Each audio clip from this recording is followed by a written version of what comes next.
Guys, ito pala yung mga, ito yung soil na nakukuha sa ilalim ng lupa. Ito yung testingin natin sa laboratory. Ito yung kaklasify natin kung anong klase siya ng lupa, and then yung bearing capacity. Gawa ulit na rin yung short video.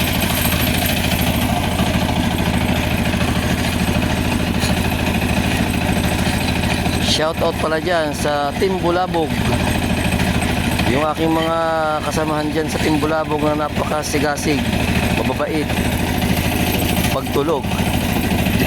Biro lang. Mababait po yan, Team Bulabog. Wala pong kanya, wala pong tulak kabigin. Kaya pagmamalaki ko po yung Team Bulabog. Shout out pala dyan sa taga Samar, si Kuya Ed, Ate Emma, Sir Ed, Kuya Ed, Sir David pala. Yakul. Bukit natin kuan. Team Bulabog, Ate Ara, Yung baba pa.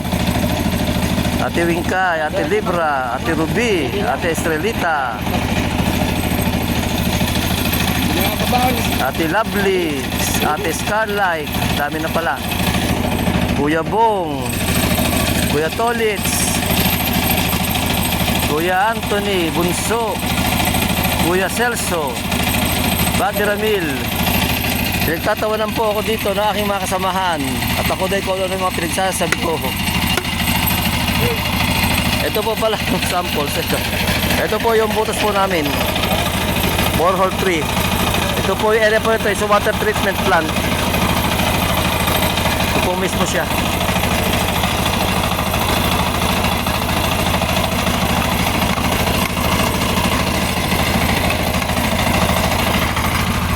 Talaga, punta po tayo dito sa kwan, sa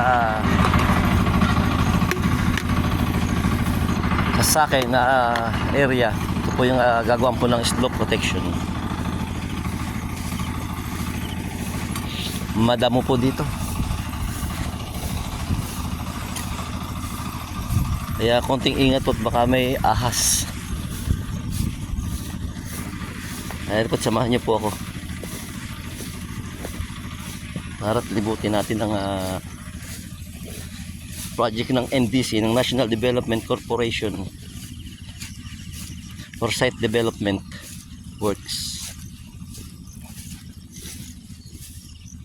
Ito po pala mga palangga ang borehole 1 dito po sa ilalim po ng kung na to.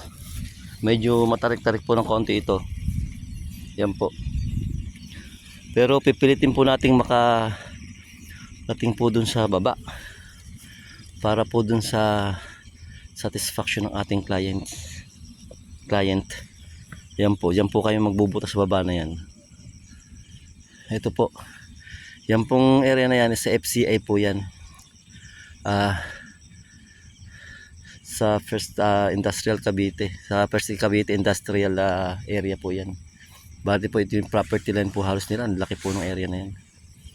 Ito po, ayan po yung tetestingin po namin. Ayan po yung sagingan, ayan po yung area. Sakripisyo po talaga ang buhay. Ayan po yung isang grupo yung nagkatrabaho po. Medyo malayo-layo po, mainit, pero kakayanin po natin yan. Mahalaga, may panggastos pang araw-araw. Mahirap kumita ng pera ngayon, kailangan talaga konting sipag para lahat ng kailangan natin sa kunay masuplayan natin ng mga pangailangan sa pang araw-araw. Yan po mga kaibigan, at shout out nga pala dyan sa ating mga kaibigan sa TikTok, and then sa Reel, sa Facebook. Maraming salamat po, at iasahan ko po ang inyong suporta sa video ito. Maraming salamat po, and God bless. Thank you.